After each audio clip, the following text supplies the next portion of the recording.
information about the time, the place, and the people, but let me go ahead and read that in its entirety for us this morning.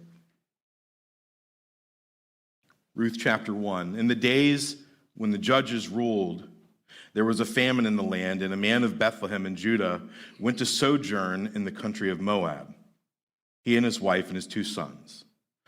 The name of the man was Elimelech, the name of his wife Naomi, and the names of his 2 sons were Mahlon and Chilion. They were Ephrathites from Bethlehem in Judah. And they went into the country of Moab and remained there, but Elimelech, the husband of Naomi, died. And she was left with her 2 sons. These took Moabite wives. The name of the one was Orpah, and the name of the other was Ruth. They lived there about 10 years, and both Mahlon and Chilion died, so that the woman was left without her 2 sons and her husband.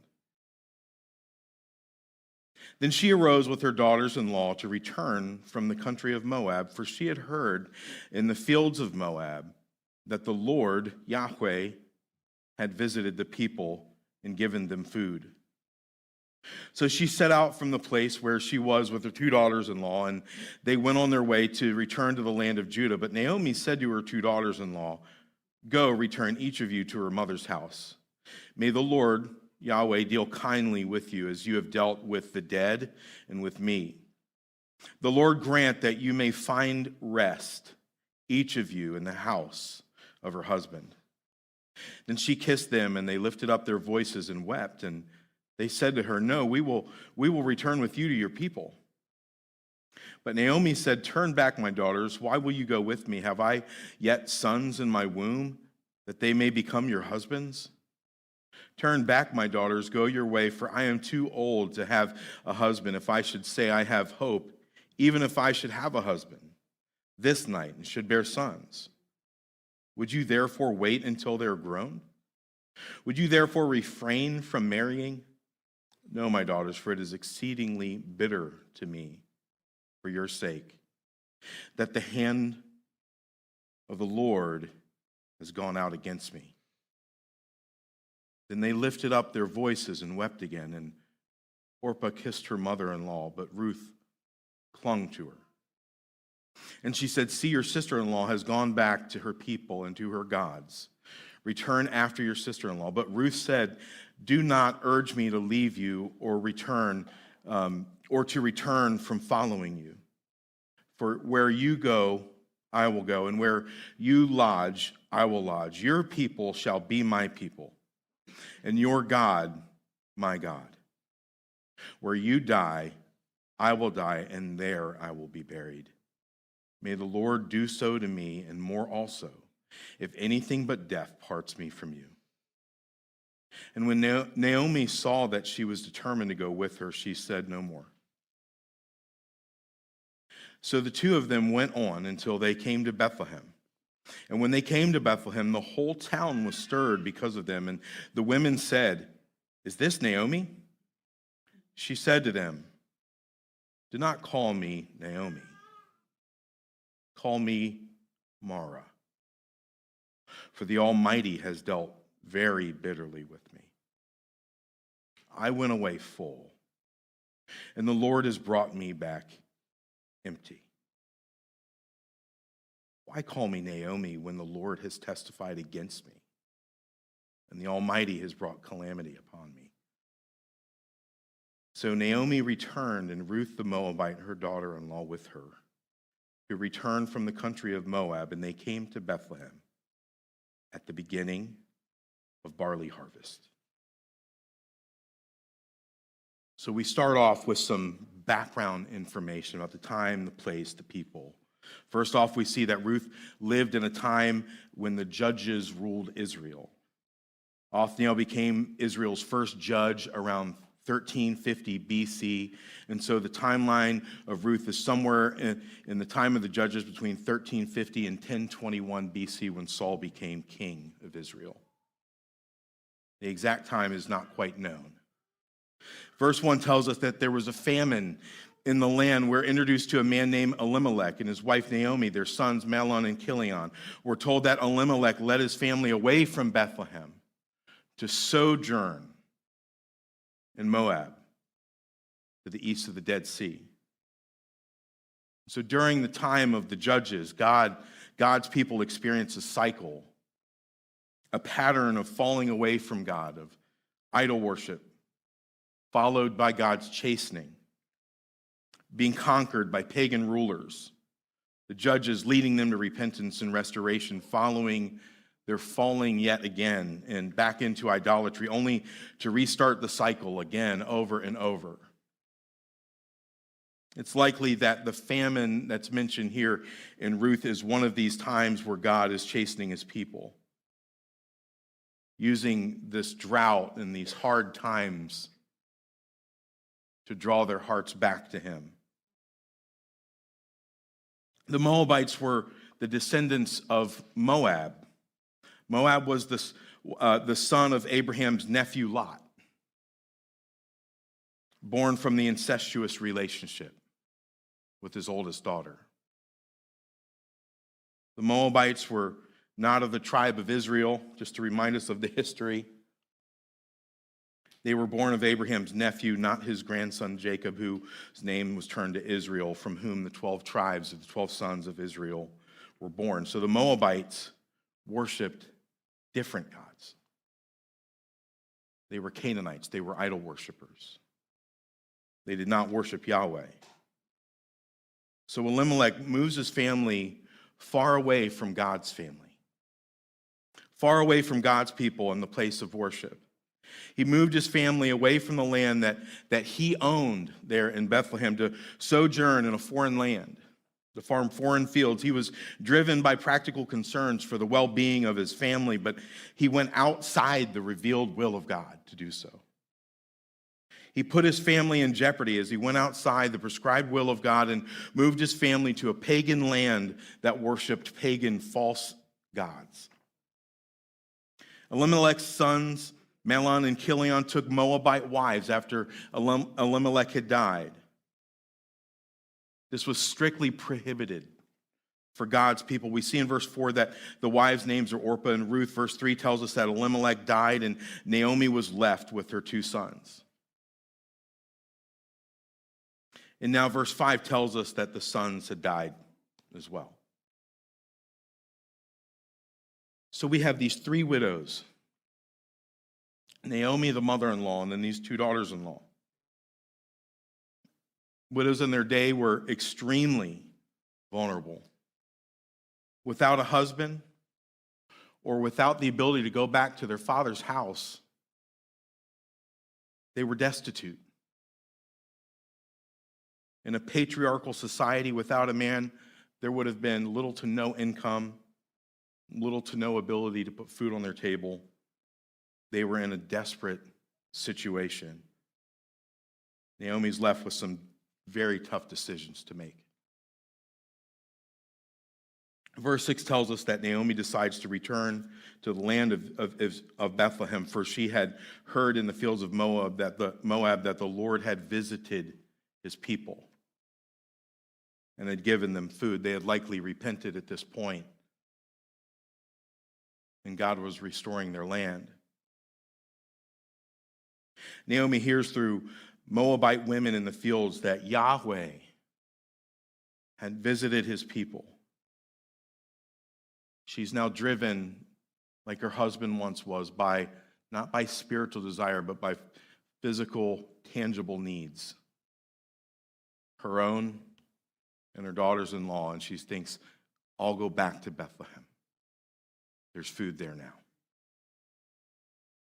In verse 8, Naomi decides that her daughters-in-law would be better off to return to their parents' houses, where they would be provided for.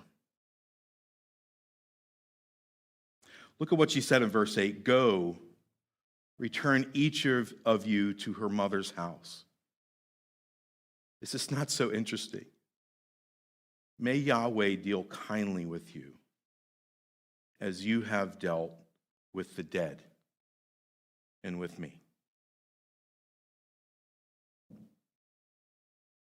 Naomi has some of her theology correct here. She recognizes there had been a relationship built between these daughters-in-law and Naomi. She clearly cares for them.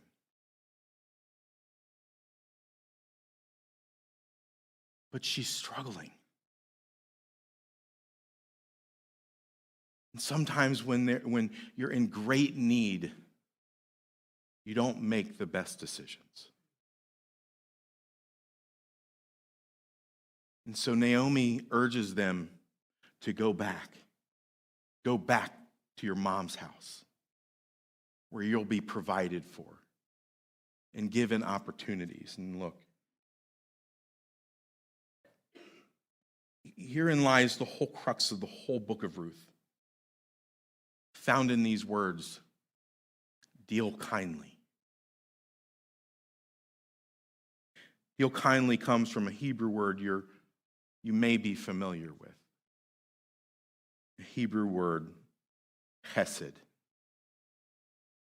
Chesed is a difficult word to translate, and seen by the use of trying to combine two words to convey the truth of one word.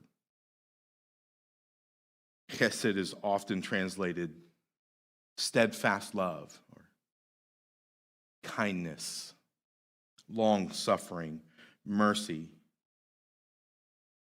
It is hard to sum up. There's no English word that is capable of truly communicating the depth that the one word in Hebrew, chesed, communicates. Chesed is a love that goes beyond duty. A love that is not earned. A love that is given despite reciprocation. In relation to God, his chesed is covenantal, a love that is promised to his people, his children. A love that endures forever, that has no end. A constant. Reading verse 8 again. Go, return each of you to her mother's house. May the Lord show you chesed, as you have shown chesed to the dead and with me. You see what I'm doing there?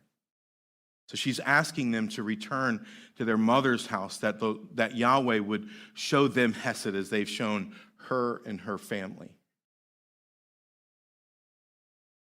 So this deep, everlasting love that transcends duty and goes beyond to show kindness and mercy is what Ruth is all about. We see it here in the way that Orpah and Ruth have shown chesed to Naomi, to Elimelech, and to their deceased husbands. And in verse 9, Naomi urges them to return to their parents that they might take new husbands, that you may find rest, verse 9, each of you in the house of her husband. Naomi kisses them goodbye and they weep. They're arguing a bit about the arrangement, but Naomi insists that they must return to their mother's house. That was their only hope, was to go back home and find a new husband.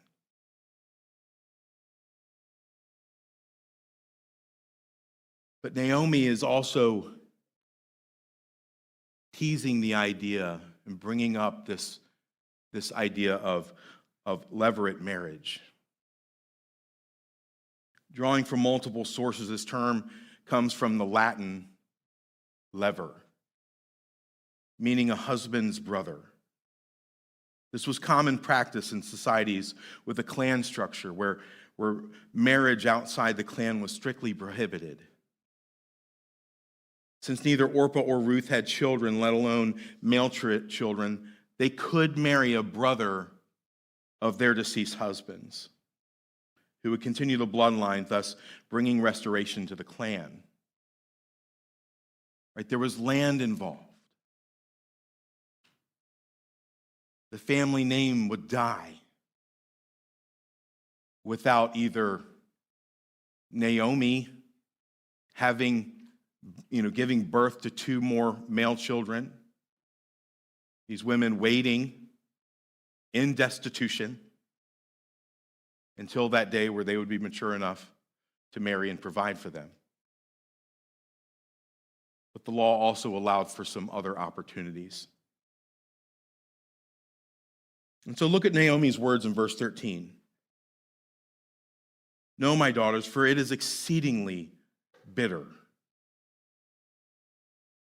It's the same Hebrew word there, mara. "To me, for your sake, that the hand of the Lord has gone out against me." She's grieving.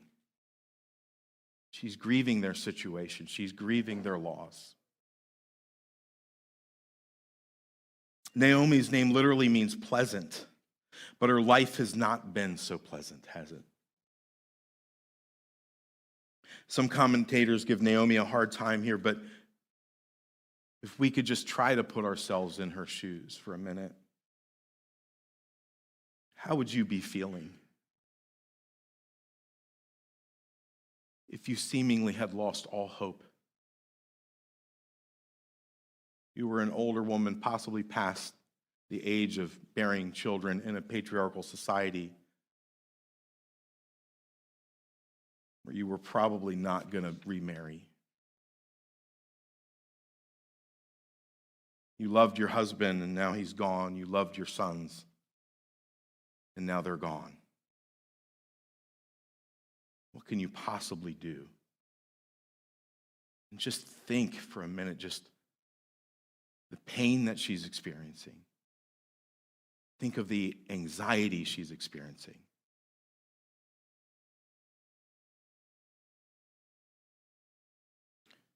You followed your husband to a pagan foreign land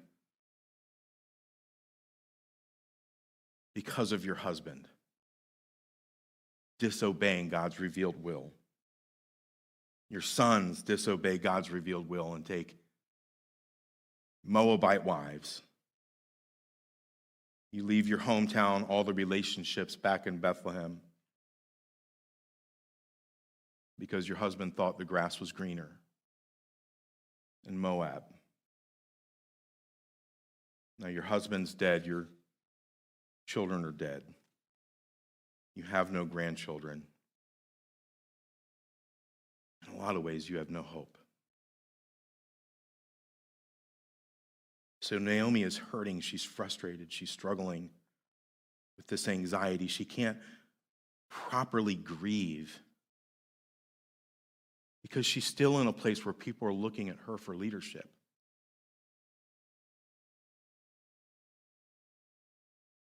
The only thing she can figure out is that these women really just need to go back home. She's speaking from her experience and communicating how she feels in her desperation. The hand of the Lord has gone out against me. She sees their best chance for a good life to be very far away from her. John Piper wrote a book called A Sweet and Bitter Providence, a book about Ruth. Naomi, meaning pleasant, has experienced a bitter providence for years. And in her grief, this is all she can focus on. She attributes the famine in Bethlehem, the death of her husband and 2 sons, the barrenness of her 2 daughters-in-law, to God's doing,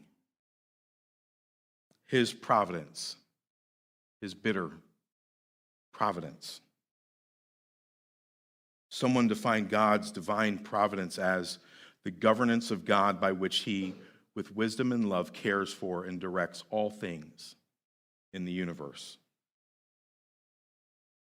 Matthew 5:45 tells us, "For he makes his sun rise on the evil and on the good, and sends rain on the just and the unjust."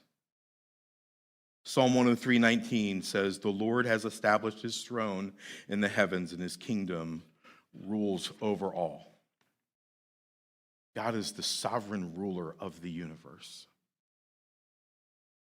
God is ruling and reigning over the whole earth and over every situation you might find yourself in.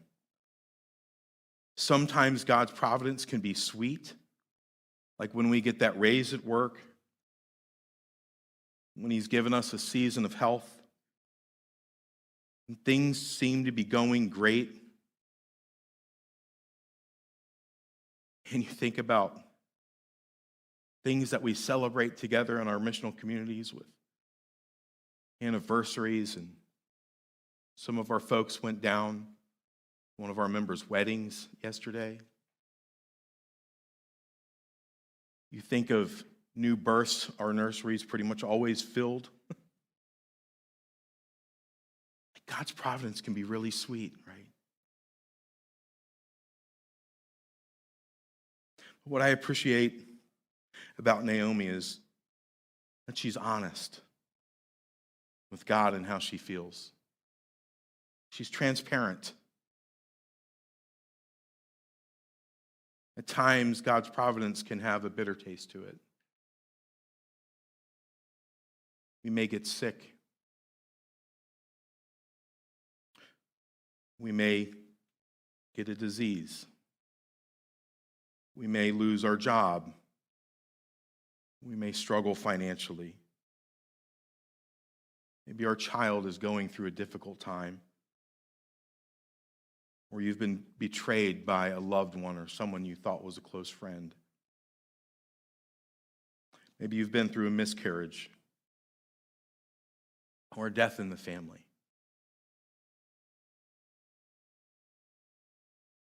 God is ruling and reigning, and yet we live now here on earth. And the reality of our existence is one often of pain and difficulty. Where's our theology then?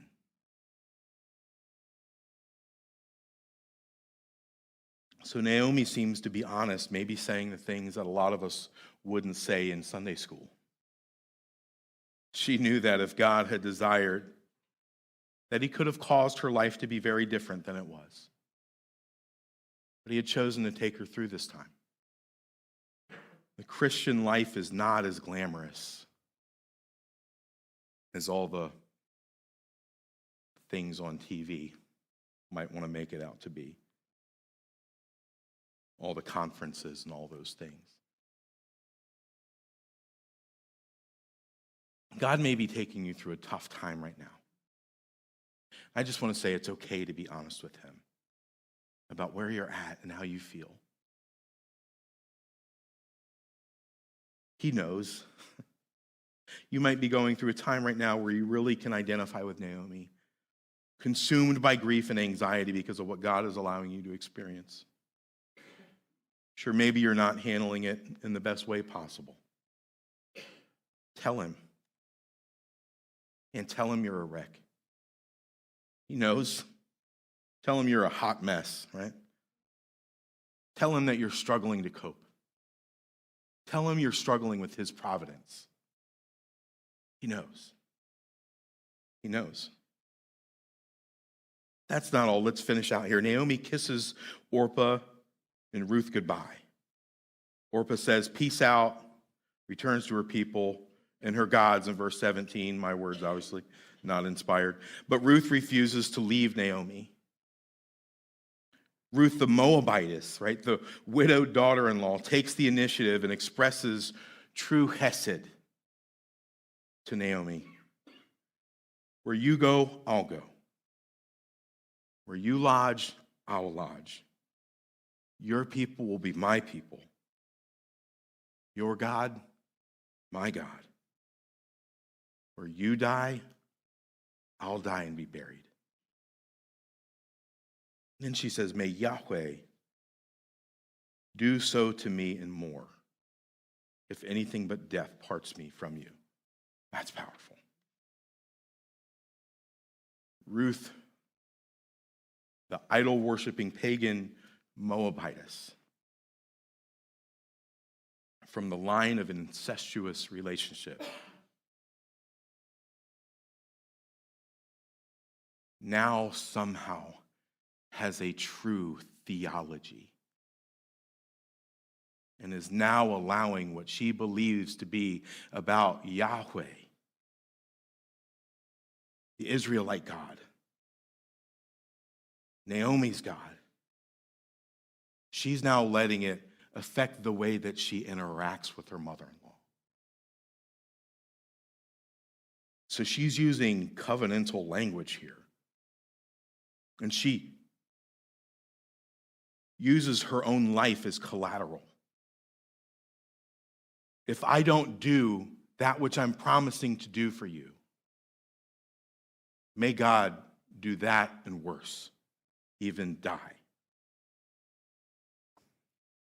She's basically saying, if I don't uphold my end, that Yahweh would strike me dead. Ruth is showing Naomi hesed, loyalty, promising true faithfulness. This was unprompted. Duty did not call for this. She went above and far beyond what was expected of her.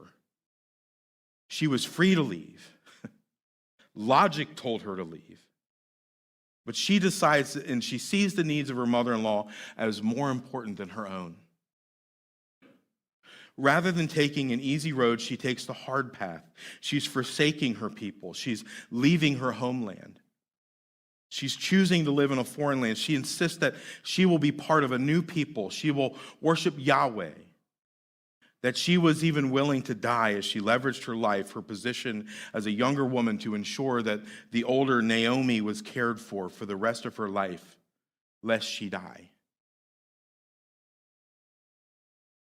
You see the contrast between Elimelech and Ruth?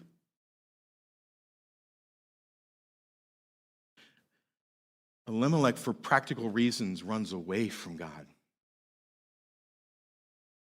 Ruth is restoring that relationship.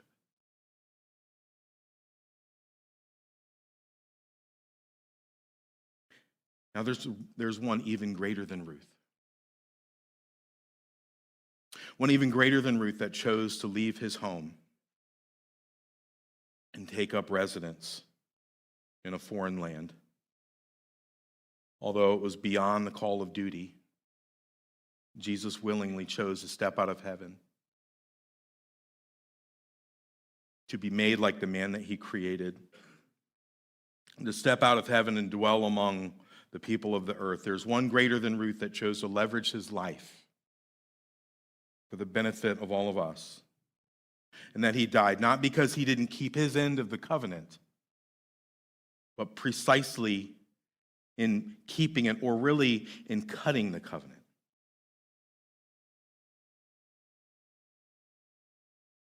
He made a new covenant with his own blood, and because he will never leave us or forsake us, he's made a new people, the people of God. God's people who will continue to experience his hesed, his great, never-ending, steadfast love forever and forever, for all of eternity, because of the one who Ruth was emulating. Naomi and Ruth returned to Bethlehem, and in verse 19 tells us that the whole town was stirred up because of them, and that the women ran out to her and said, "Is this Naomi? Is this pleasant?" And she replies, "Do not call me Naomi. Do not call me pleasant. Call me Mara. Call me bitter." And look at the powerful words. "For the Almighty has dealt very bitterly with me. I went away full, and the Lord, Yahweh, has brought me back empty. Why call me pleasant when the Lord has testified against me, and the Almighty has brought calamity upon me?" Naomi can't see beyond her own pain, which is understandable if we were honest. She's not able to see that the Lord's kindness, right, his hesed, being extended to her through Ruth. She's not there yet. When someone's hurting so deeply and has been through a long season of grief and loss, it takes someone else that's going to be like Jesus and play the long game. Play the long game of restoration or we might call sanctification. Praise God that he's patient with us. Naomi is not even able to see God's goodness and grace, as verse 22 tells us. They came to Bethlehem at the beginning of the barley harvest. God's providence is not always sweet. It can be bitter at times. In this life, we experience loss and the grief that goes with it. Loss of dreams not realized, loss of vitality of life once experienced. Death, disease, loss of a child, loss of a job or a career, loss of a friendship.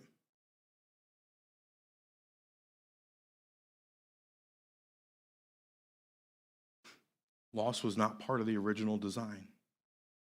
When sin entered this world, along with it came loss and death and regret and shame and the pain of it we call grief. Naomi shows us that in intense seasons it can be hard to see the good that God is doing through the hard things. Can you relate? Often we get to the other side, we're able to look back and see what God was doing. But man, when we're in the middle of it, it can be really difficult. And as we think about this in the context of Pillar Church of Stafford, I think we apply this in the sense that God's providence can be difficult.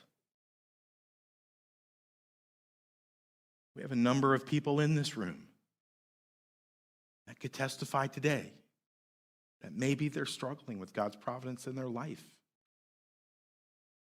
because of a difficult season or a disease or loss, difficulty.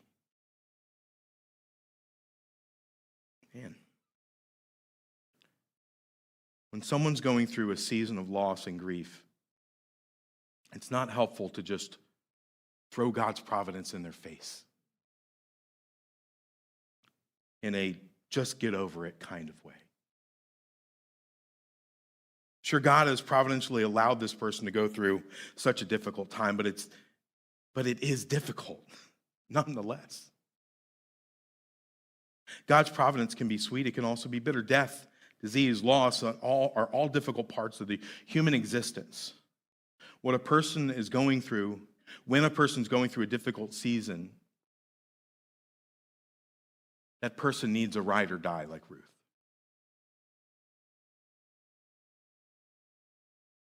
Yes, Jesus is our ultimate ride or die.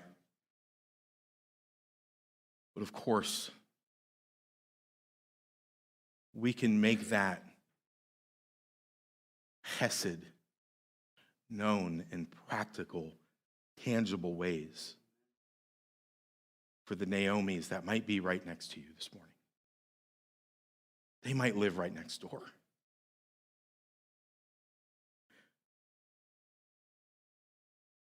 So being there for someone, willing to play that long game, is what genuine hesed looks like.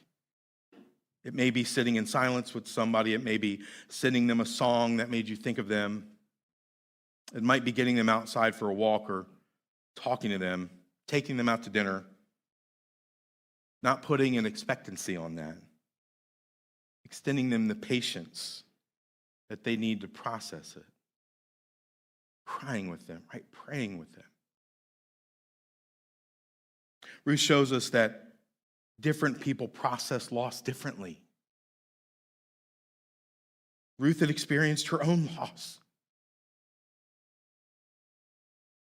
But somehow, because of God's kindness, Ruth was able to emulate the hesed of God to Ruth and somehow work through her pain and her loss in a way to make a significant contribution to the life of someone else.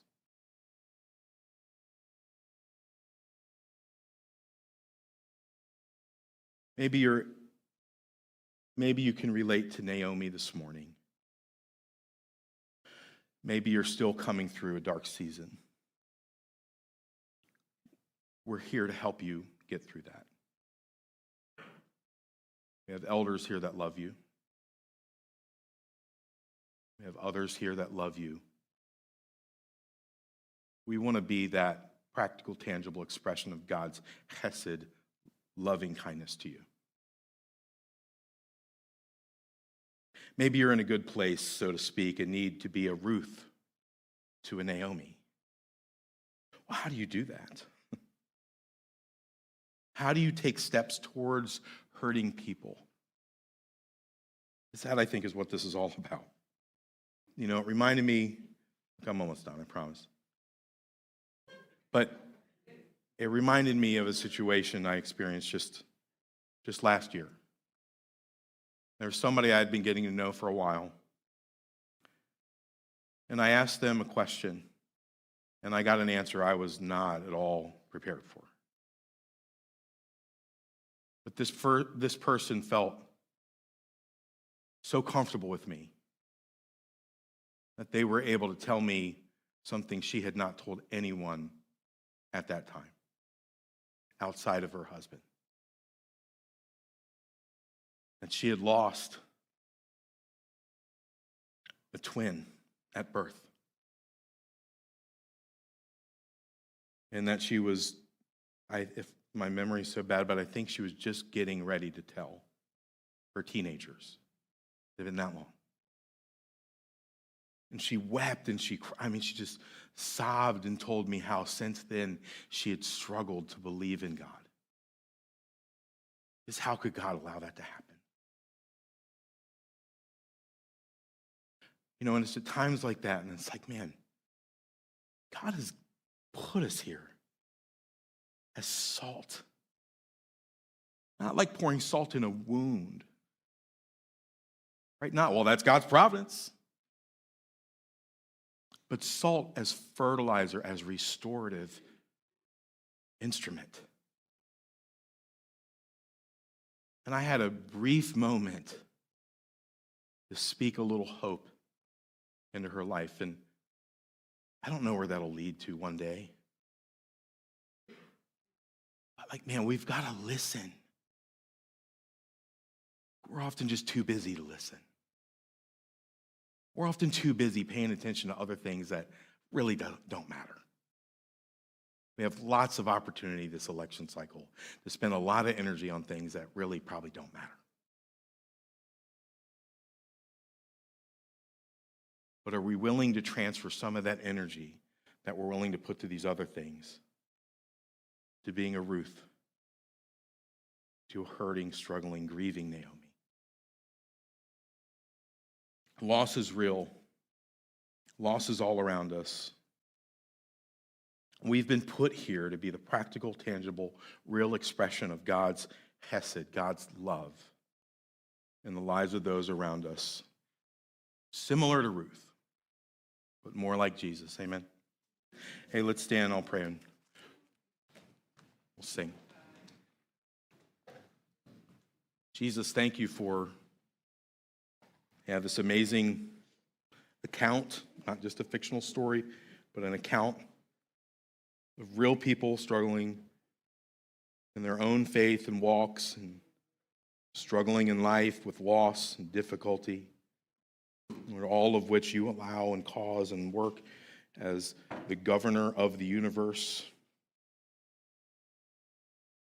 Lord, I pray that these words have been, one, encouraging to those like Naomi that may be still in a difficult, dark season of grief and loss and anxiety. Jesus, would you help them to see that you are the shining light at the end of that tunnel? Lord, that you are the Hesed realized. Lord, that you are there with them in their pain. Lord, that you came and experienced pain, that you might deliver us once and for all. Lord, help us to recognize that this pain doesn't stop until we're with you for eternity. And so, Jesus, help us to pay attention to the people that you've placed around us, whether it's in our families, our neighborhoods, or right here in the church. Lord, help us to recognize those that are hurting,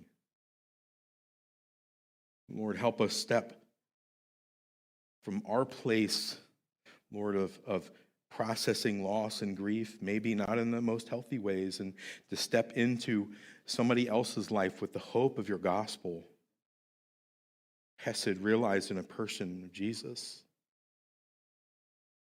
Help us, Lord, to be patient with people, not to be insensitive and quote Bible verses in a almost attacking manner, Lord, but help us to be caring and loving and weep like Jesus over death and loss and pain.